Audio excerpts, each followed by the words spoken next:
Phật thuyết Thập Thiện Nghiệp Đạo Kinh. Người giảng Lão Pháp Sư Tịnh Không. Giảng tại Tịnh Tông Học Hội Singapore. Thời gian năm 2001. Tập 4.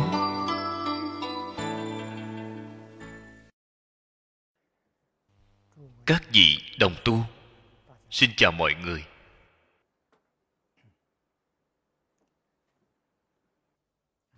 Chúng tôi ở Bắc Kinh thăm qua Bạch Dân Quán, đạo trường của đạo giáo, hiện tại đang hồi phục. Xem thấy đạo trường của Thiên Chúa giáo, thanh trấn tự của Islam giáo, kiến trúc của đạo tràng đều là có trên 100 năm. Hiện tại cũng đang hồi phục. Chúng ta tỉ mỉ xem thấy trên bia kỷ niệm đều là sắc kiến. Đây là lần đầu tiên tôi xem thấy. Vào ngày trước chỉ có chùa miếu của Phật giáo mới có sắc kiến. Sắc kiến là do hoàng đế ra lệnh xây dựng. Cho nên tôi ở nơi đó xem thấy giáo đường của Thiên Chúa giáo cũng là hoàng đế hạ lệnh xây dựng. Thanh trấn tự của Islam giáo cũng là hoàng đế ra lệnh xây dựng. Chúng tôi xem thấy rất hoan hỷ. Có thể khẳng định thời đại hoàng đế ngày trước, chánh sách quốc gia đều là có cái thấy bình đẳng đối với rất nhiều tôn giáo. Ngay đây hiện rõ giáo dục xã hội đa nguyên văn hóa. Chúng tôi tỉ mỉ mà thưởng thức, cùng giao đàm với các tôn giáo. Ở Bắc Kinh còn đặc biệt tổ chức một buổi tọa đàm. Chính tôn giáo Singapore chúng ta cùng 5 tôn giáo của Trung Quốc đại lục. Chúng tôi nói chuyện rất là hoan hỷ, cũng có thọ dụng rất lớn.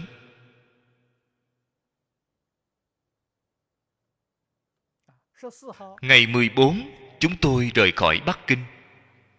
Trước khi rời khỏi ngày 13, người lãnh đạo quốc gia tiên sinh Tư Mã Nghĩa tiếp kiến đoàn thăm viếng tôn giáo chúng tôi ở Trung Nam Hải. Đây là lễ ngộ rất cao đối với chúng tôi. Ngày 14 chúng tôi đến Hồng Kông. Hồng Kông có 6 tôn giáo. Tôi cảm thấy kỳ lạ, vì sao có ra 6 tôn giáo? Sau khi lắng nghe thì ra là Khổng giáo. Nhà Nho cũng biến thành tôn giáo. Việc này lần đầu tôi nghe được. Họ tham gia liên kết tôn giáo của Hồng Kông. Chúng tôi cũng đặc biệt thăm viếng. 6 tôn giáo của Hồng Kông chúng tôi đều đến thăm viếng. Chúng tôi truyền bá đoàn kết tôn giáo Singapore, tôn giáo hòa thuận, đem cái tin tức này truyền đạt cho họ. Chúng tôi rất là hoan hỷ. Trong sự đề xướng của chính phủ, tôn giáo cũng là một phương thức đoàn kết, liên hiệp, hợp tác, hỗ trợ lẫn nhau ở trong công tác thúc đẩy truyền đạo.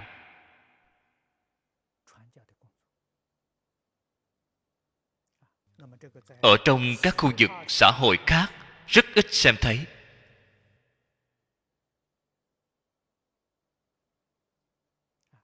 Thế nhưng giao lưu giữa các tôn giáo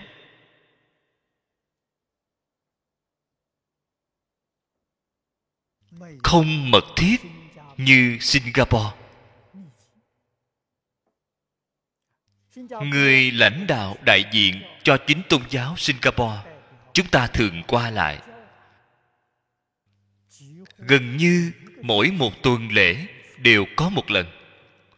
Họ thì mấy tháng có một lần. Chúng ta thì mỗi tuần lễ đều có. Chúng tôi trở lại cũng vừa lúc lễ Vesak. Trước lễ Vesak một ngày, cư sĩ Lâm cử hành đại hội truyền đăng. Khi chúng tôi vừa xuống máy bay, chúng tôi đều tham gia. Chính tôn giáo cũng tham gia. Phật giáo khánh chúc Phật đản, các tôn giáo khác đều đến tham gia, đều đến chúc phúc, cũng cùng chúng ta cầm đèn hoa sen, cùng niệm Nam Mô Bổn Sư Thích Ca Mâu Ni Phật. Đây là lần đầu tiên. Việc này rất hy hữu. Cho nên mỗi hoạt động quan trọng trong các tôn giáo, chúng ta đều tham gia. Chân thật làm đến không phân biệt thứ. Nhất là tham quan lần này, chúng ta có thời gian 16 ngày cùng sống chung với nhau.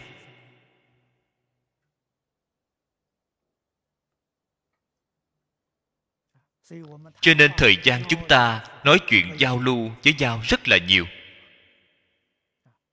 Đôi bên trao đổi ý kiến.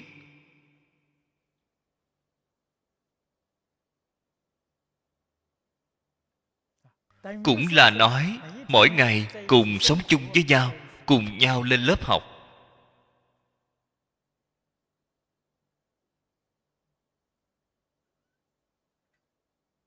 Tôi nói với họ, Phật Pháp hoặc giả là Phật giáo là giáo dục xã hội đa nguyên văn hóa. Ngoài ra, mỗi một tôn giáo khác lại chẳng phải vậy sao?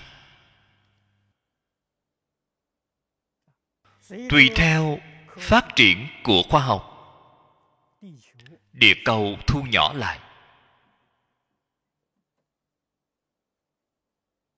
Thông tin của hiện đại làm cho bất cứ mọi góc độ nào của thế giới xảy ra bất cứ việc gì, chúng ta lập tức liền biết. Giao thông thuận tiện. Ngày trước, nếu từ Bắc Kinh đến Singapore, ngồi thuyền phải đi mấy tháng mới có thể đến. Hiện tại, ngồi phi cơ chỉ hơn 5 giờ đồng hồ, không đến 6 giờ. Cho nên thu nhỏ lại. Quan hệ qua lại người với người càng ngày càng mật thiết. Cùng thời đại quá khứ không như nhau. Ngày nay, vấn đề quan trọng nhất của chúng ta là làm thế nào cùng với các quốc gia khác. Trong Phật Kinh gọi là quốc độ, cõi nước khác, chủng tộc khác nhau, văn hóa khác nhau, tôn giáo tín ngưỡng khác nhau. Làm thế nào có thể hòa thuận cùng ở chung?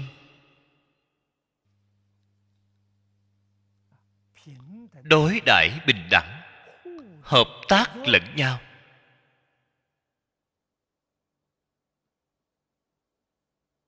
Khiến cho xã hội an định, phồn vinh, hưng vượng. Người người đều có thể trải qua đời sống hạnh phúc mỹ mãn. Đây là nguyện vọng của tất cả mọi người. Cái nguyện vọng này làm thế nào thực tiễn?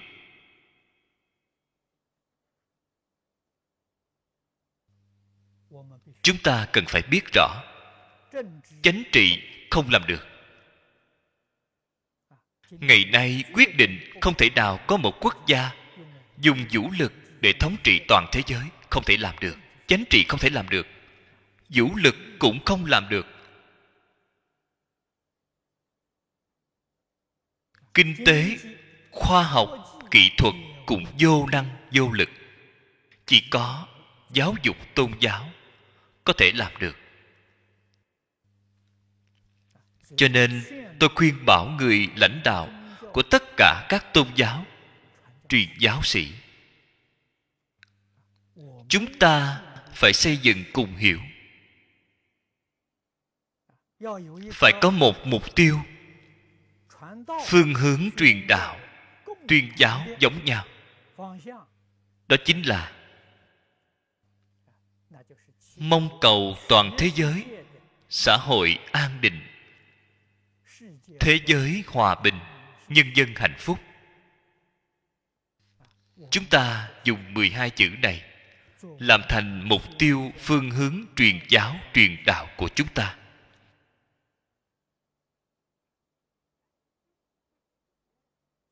Giữa tôn giáo với tôn giáo có thể dung hòa hay không?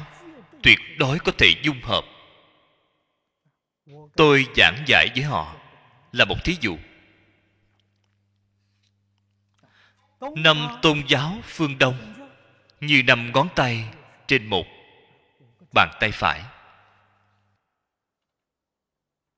5 tôn giáo phương Tây như 5 ngón tay trên bàn tay trái. Mỗi tuy là không giống nhau, khi vào lòng bàn tay đều là từ tay sanh ra. Người phương Đông gọi là tâm tánh, người phương Tây gọi là thượng đế.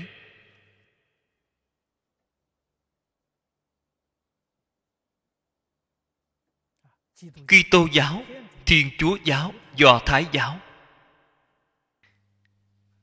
Islam giáo cùng đồng là thượng đế.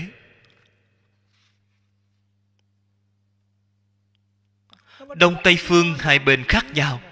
Nếu hướng sâu hơn mà nhìn, là một thân thể sanh ra hai bàn tay, vẫn là một nhà.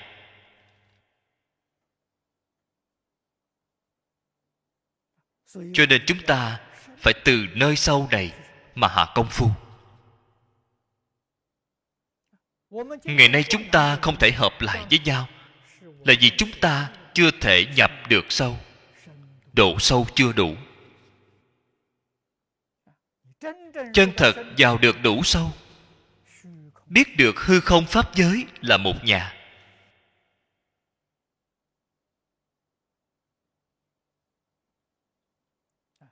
Cho nên khi tôi trong lúc truyền đăng lại biểu pháp ý nghĩa của Ikasa của chúng ta. Tôi ở Trung Quốc đã nói với họ, ở Hồng Kông đã nói với 6 tôn giáo của Hồng Kông. Nhà Phật gọi là pháp thân. Pháp thân chính là bản thể, trong triết học gọi là bản thể, chính là chân tướng của vũ trụ nhân sanh. Trên Kinh Đại Thừa thường nói, 3 đời tất cả Phật cùng đồng một pháp thân.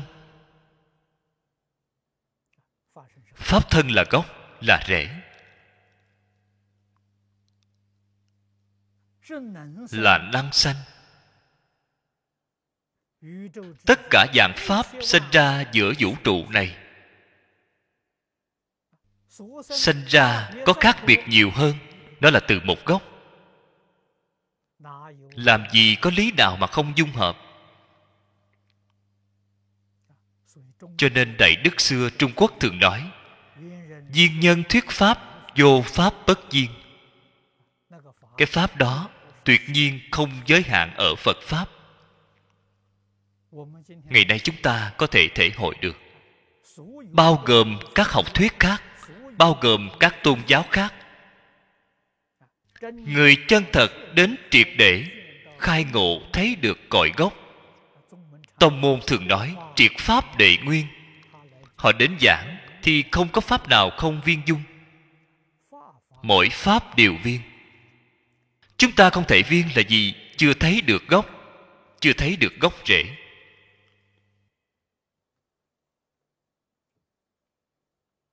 Đây mới là mỗi đều thông.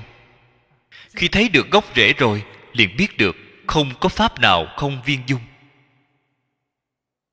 10 pháp giới là viên dung. Đại sư Thiên Thai đã nói, bách giới thiên như.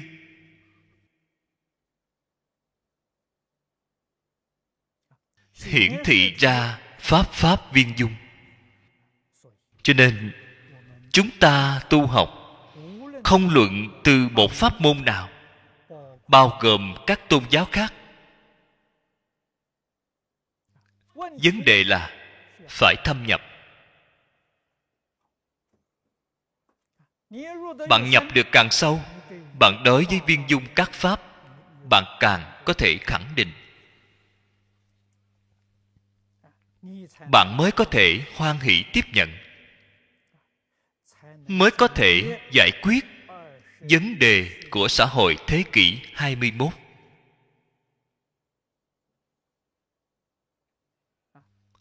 Mới có thể chân thật giúp được nhu cầu của tất cả chúng sanh.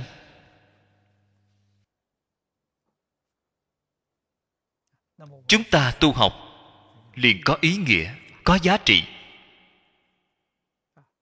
Chúng ta cũng chân thật có thể.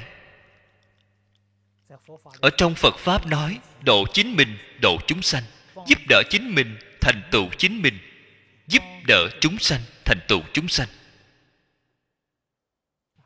Cho nên chúng tôi cảm thấy tham quan rất tốt. Cùng nhau tham quan, chân thật là cùng nhau học tập, đang cùng nhau lên lớp.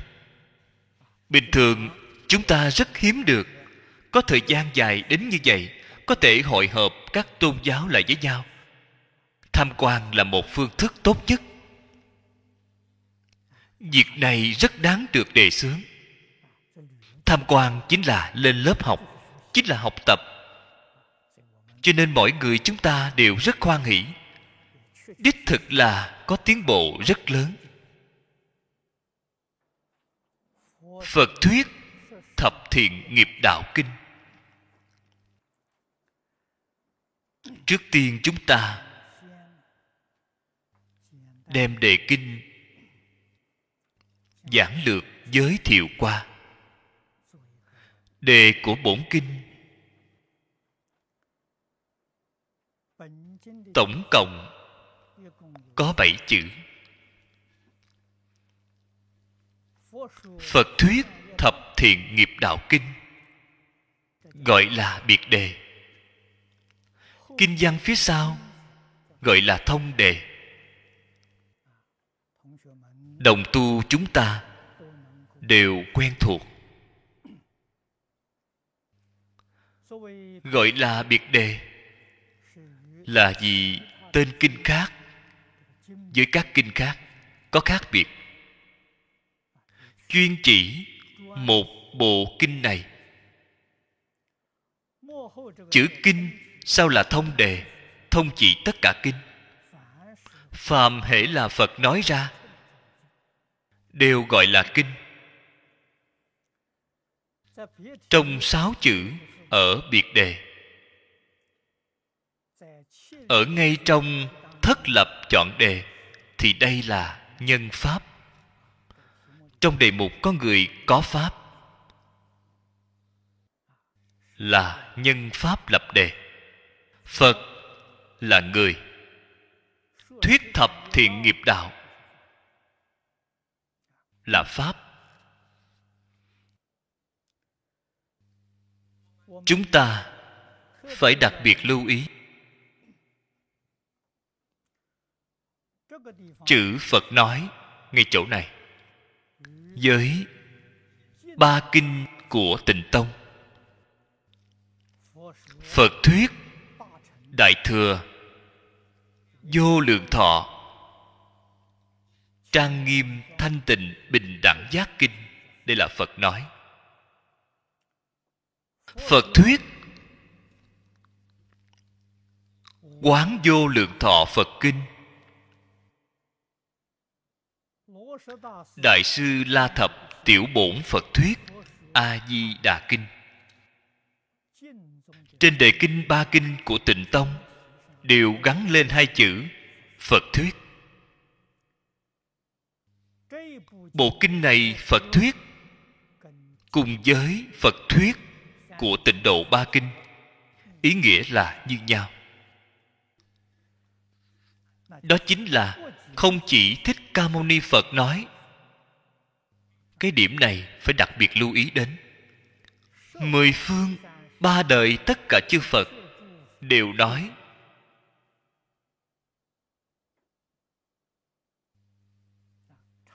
Khác biệt chính ngay chỗ này. Các kinh điển khác ở mười phương thế giới, tất cả chư Phật Như Lai chưa hẳn là đều nói. Chỉ riêng Tịnh Độ ba kinh cùng với bộ kinh này, Phật là nhất định phải nói.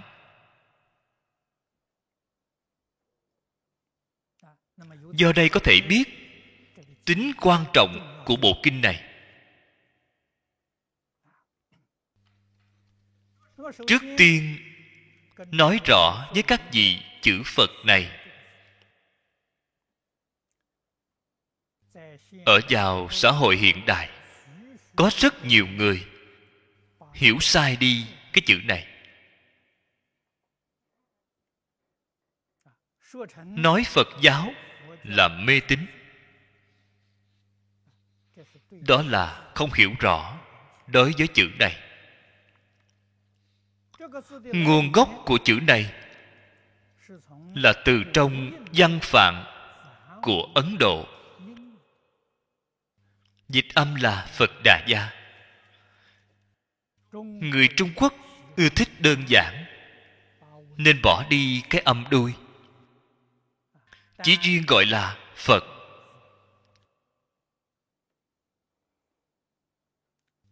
Vào thời xưa không có cái chữ này. Cái chữ này là Phật giáo truyền đến Trung Quốc nên mới tạo ra. Trong chữ xưa có chữ Phất, cái âm này không có cái bộ nhân ở bên chữ Phất. Trong chữ xưa chỉ có chữ Phất. Thế nhưng từ Ấn Độ truyền đến, Phật là một người, cho nên liền đem chữ nhân thêm vào một bên. Cái chữ này là chữ phiên dịch kinh mới tạo ra.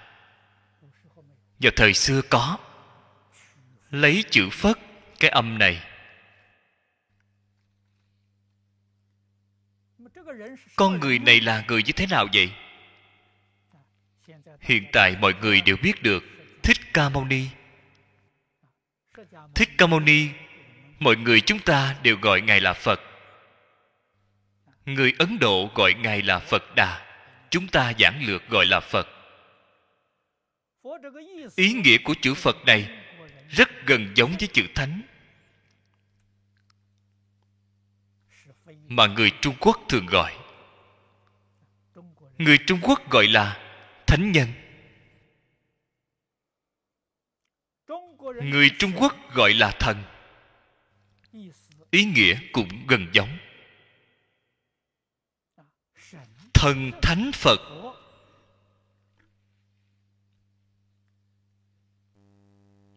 đều là gọi người đối với chân tướng của vũ trụ nhân sanh thông đạt tường tận, đều có cái ý nghĩa này. Thế nhưng ở trên mức độ mà nói, có thể có một số khác nhau. Người Trung Quốc chúng ta gọi là thần thánh, cái ý này tương đối chung chung.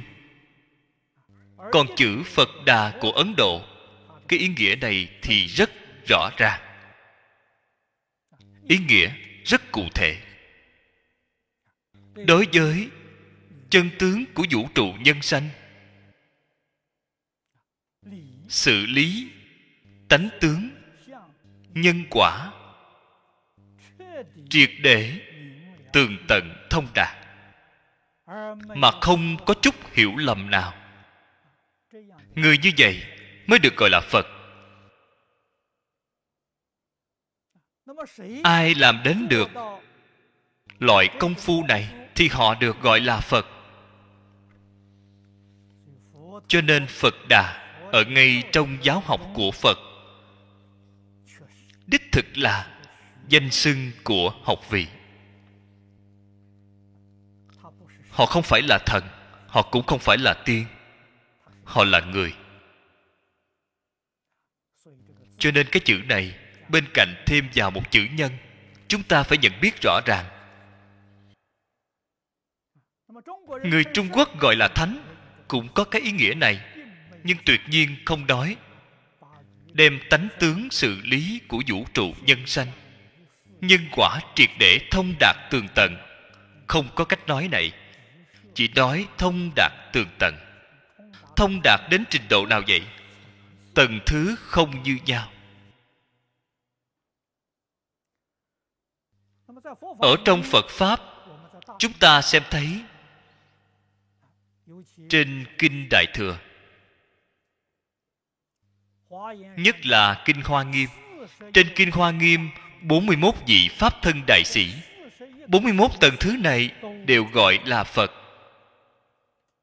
Các vị ở trong Cư Sĩ Giang Dị Nông, trong Kinh Kim Cang giảng nghĩa thì sẽ xem thấy, đều gọi là Phật.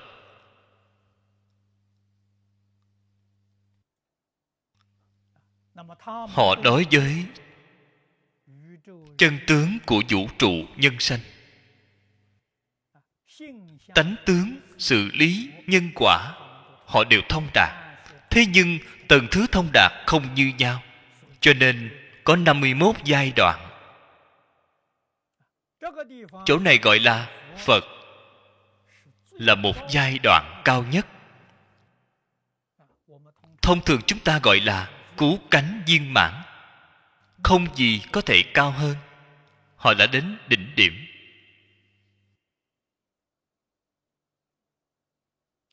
Đây gọi là Phật. Ở trong Phật giáo, Viên giáo gọi là cứu cánh viên mãn Phật.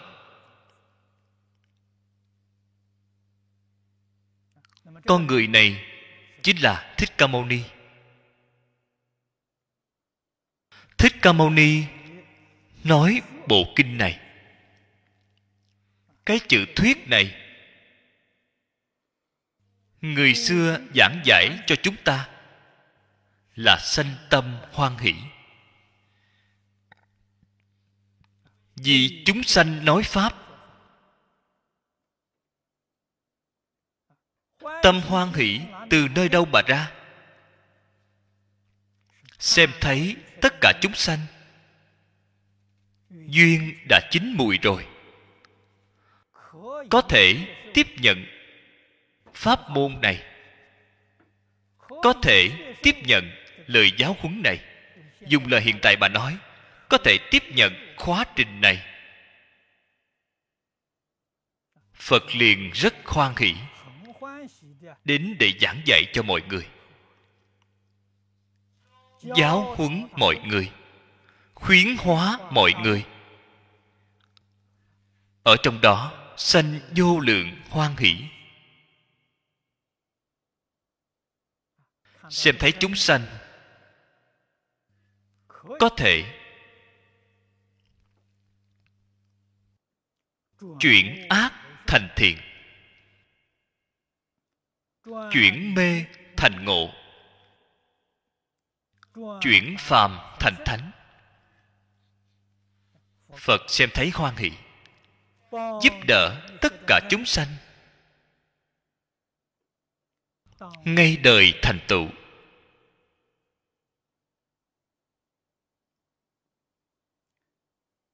Pháp môn tịnh độ là mục tiêu cuối cùng của tất cả chư Phật đã nói. Còn thập thiện nghiệp đạo là tất cả chư Phật nói Pháp giúp đỡ chúng sanh. Phương thức then chốt quan trọng ngay trong một đời thành tựu.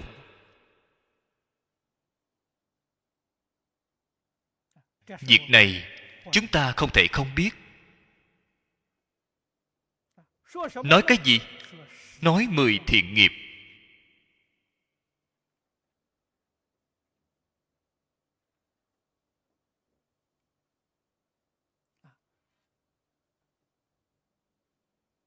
Trong bổn kinh đã nói ra 10 điều. Cái 10 này không phải là số tự. Nếu chúng ta đem nó xem thành số mục, vậy thì sai rồi. 10 cùng trong Kinh Hoa Nghiêm, nghĩa thú biểu pháp hoàn toàn giống nhau. Nó đại biểu là đại viên mãn. Thiện pháp đại viên mãn quy nạp làm 10 cương lĩnh. Trong mỗi một cương lĩnh, cảnh giới của nó sâu rộng đều là không có biên giới. Chúng ta phải hiểu được cái ý này. 10 thiện. Thiện cùng ác, Phật ở ngay chỗ này chỉ thị chúng ta một tiêu chuẩn. Cái gì là thiện, cái gì là ác.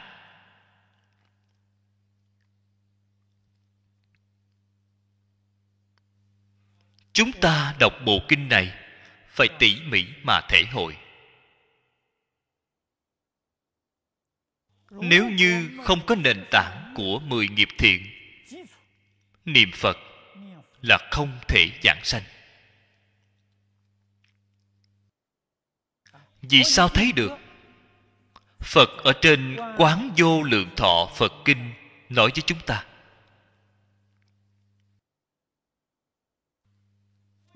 trước khi chưa tu tịnh nghiệp,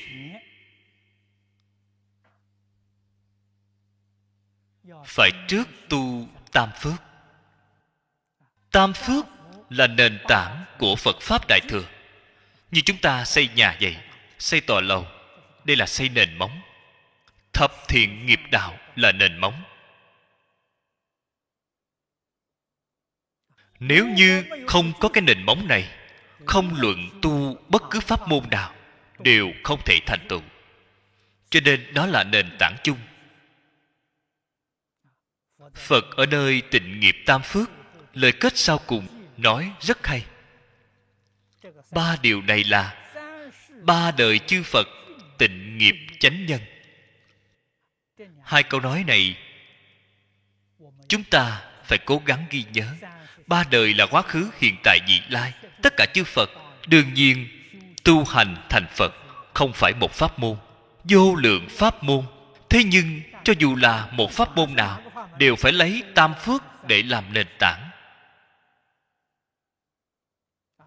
Giống như xây nhà vậy, cho dù là xây bao nhiêu cao, cho dù là xây hình thức nào, nền móng của bạn thì nhất định giống như nhau. Nền móng đóng được cứng, kiến trúc của bạn mới kiên cố.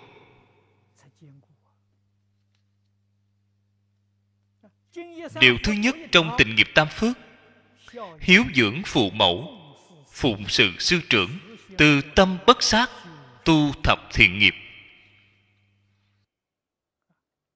Tôi đã giảng qua với mọi người rất nhiều lần.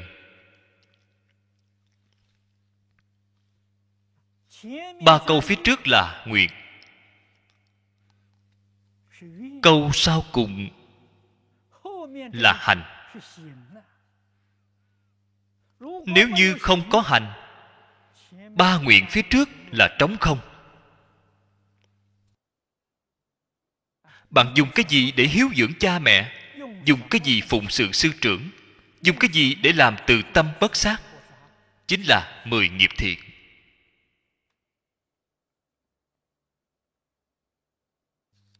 Cho nên bộ thập thiện nghiệp đạo kinh này, ở trong nhà Phật chúng ta thường nói, kinh điển có 4 loại: giáo lý, hành, quả. Đây là thuộc về hành. Nghiêng nặng ở hành môn. Chúng ta phải lão thực thành thật mà làm. Chân thật làm được rồi, nguyện phía trước đều viên mãn. Hiếu dưỡng phụ mẫu, cái nguyện này viên mãn. Phụng sự sư trưởng cũng viên mãn. Từ tâm bất sát cũng viên mãn. Hoàn toàn phải nhờ vào tu 10 nghiệp thiện. Nghiệp, cái chữ này giảng như thế nào? Dùng lời hiện tại mà nói, chính là ở ngay trong cuộc sống thường ngày. mỗi ngày làm việc đối nhân sự thế tiếp vật, bao gồm tất cả hành vi.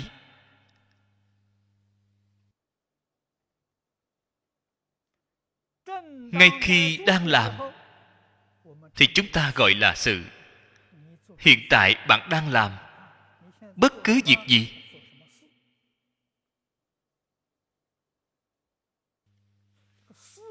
sau khi việc làm xong rồi, kết quả của đó thì gọi là nghiệp. Cho nên nếu bạn làm việc là việc tốt, gọi là thiện nghiệp. Làm việc không tốt thì gọi là ác nghiệp. Nghiệp là kết quả của làm việc.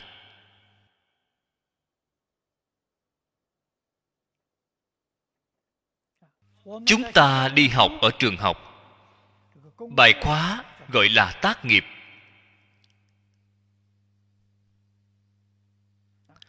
Khi học xong khóa trình thì gọi là tốt nghiệp.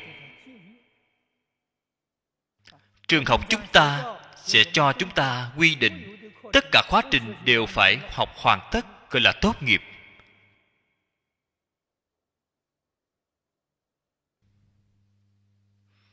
Nghiệp ở chỗ nào vậy? Không nhìn thấy, không nghe được, cũng không sờ được. Phật nói với chúng ta, nghiệp ở ngay trong A Lại Gia thức. Lời nói này người thông thường không dễ hiểu. Cái gì gọi là A Lại Gia thức? Chúng ta dùng lời hiện tại mà nói, nghiệp ở ngay trong ấn tượng của bạn. Thí dụ ngày trước bạn làm tất cả nghiệp thiện ác, hiện tại vừa nghĩ lại liền có thể nhớ ra được. Tại vì sao bạn có thể nghĩ đến sự việc này của ngày hôm qua, sự việc của ngày hôm kia, sự việc của năm trước, sự việc của mấy mươi năm trước? Tại vì sao bạn có thể nghĩ ra được?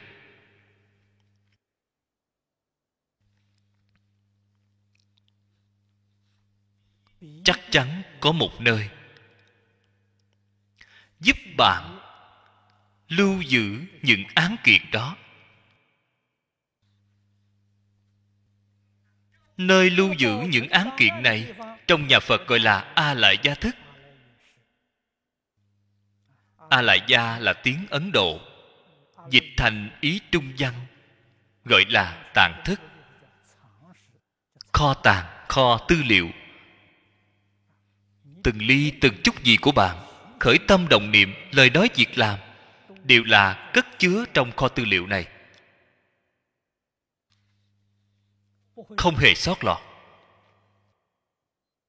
Con người chúng ta chết rồi không mang theo bất cứ thứ gì, nghiệp có thể mang theo. Vì sao vậy? Thứ hữu hình thì không thể mang đi, nghiệp là vô hình, nó sẽ đi theo bạn. Chúng ta nghĩ đến sự việc này thì thật là đáng sợ. Thế gian không có bất cứ thứ gì đáng được quan tâm, chỉ có việc này chân thật đáng được chúng ta quan tâm. Tư tưởng của chúng ta bất thiện, lời nói bất thiện, hành vi bất thiện, trong A Lại Gia thức vĩnh viễn sẽ không mất đi. Bạn nói xem cái thứ này có phiền phức hay không? Sau khi hiểu rõ chân tướng sự thật, chúng ta nhất định không tạo ác nghiệp. Cũng giống như Phật ở trong bộ kinh này khai thị rất quan trọng với chúng ta. Khai thị cương lĩnh, chúng ta đem mấy câu kinh văn tiết lục ra, chúng ta viết ở phía trước của quyển kinh này. Đây là mấy câu nói quan trọng nhất của quyển kinh này.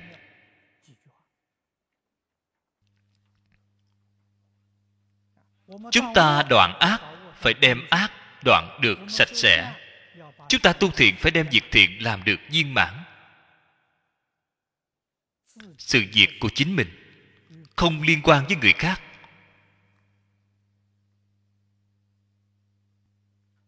Người khác cho dù họ dùng bất cứ phương thức gì đối với ta,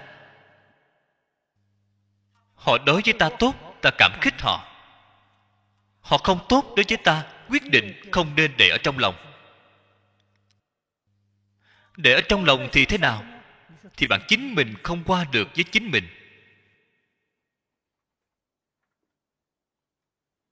Cho nên Phật ở trên kinh này dạy bảo chúng ta ngày đêm thường niệm thiện pháp. Tâm của bạn thiện, tư duy thiện pháp, tư tưởng của bạn thiện, quán sát thiện pháp, hành vi của bạn thiện. Bất dung hào phân, bất thiện xen tạp. Cái ác của bạn mới xả được sạch trơn, cái thiện của bạn mới tu được viên mãn. Người khác đắc tội với chúng ta, hủy bán chúng ta, nhục mạ chúng ta, hãm hại chúng ta là giả thôi. Phàm sở hữu tướng giai thị hư vọng, hà tất phải đem nó để vào kho chứa để làm án kiện.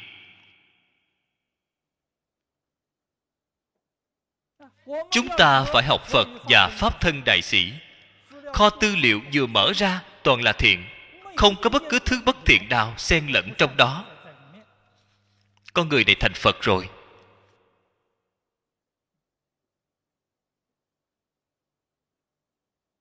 Thập thiện nghiệp đạo tu viên mãn, chính là vô thượng Bồ Đề, chính là viên mãn Phật quả. Chúng ta thường hay xem thấy tượng Phật. Trên đỉnh hào quang của tượng Phật có 3 chữ. Cách vẽ trên tượng Phật đều là cách làm này. Có khi dùng Phạn văn để viết, cũng có dùng Hán văn để viết, cũng có lúc dùng Tạng văn để viết. 3 chữ này là Án A Hồng. 3 chữ này ý nghĩa là gì? Khi tôi mới học Phật thì không biết, thỉnh giáo với Đại sư Chương Gia. Tôi vào lúc đó cầu Đại sư Chương Gia bảo bút của Ngài. Đại sư Ngài liền viết cho tôi 3 chữ này, Án A Hồng, tặng cho tôi. Ngài dùng Tạng văn để viết. Đây là ý nghĩa gì vậy? Nói với ta là 10 thiện viên mãn. Án là thân thiện viên mãn. A là ngữ thiện viên mãn. Hồng là ý thiện viên mãn. Bạn xem thập thiện nghiệp đạo, từ khi mới bắt đầu học Phật, học đến viên mãn thì thành Phật.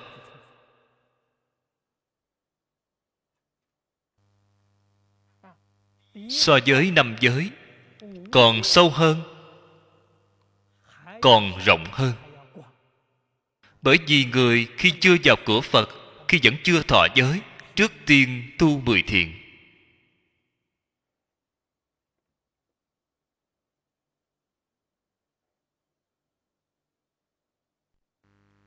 Năm giới là chúng đệ tử Phật truyền thọ. 10 thiện là Phật khuyến hóa đối với tất cả chúng sanh. Cái ý này bao rộng bao sâu. Vậy chúng ta ở ngay trong cuộc sống thường ngày, trong công việc, đối nhân sự thế tiếp vật, đều phải tuân thủ cái nguyên tắc này. Tốt rồi, hôm nay thời gian đã hết, chúng ta chỉ giảng đến đây thôi. Ý của đề kinh này vẫn chưa giảng xong. Ngày mai chúng ta sẽ giảng tiếp. A Di Đà Phật. Dịch Vọng Tây Cư Sĩ. Địa chỉ email vọng tây cư sĩ a.gmail.com. Người đọc Hạnh Quang. Phát tâm cúng dường do gia đình Phật tử Thiện Đức thành kính cúng dường. Nguyện cả thảy chúng sanh đều tín niệm Di Đà, đồng cầu sanh về nước Cực Lạc. Nguyện đem công đức này trang nghiêm cõi nước Phật, trên đền 4 ơn nặng, dưới cứu khổ 3 đường. Nếu có ai thấy nghe đều phát tâm Bồ Đề, hết một báo thân này, đồng sanh về nước Cực Lạc. Nam mô A Di Đà Phật.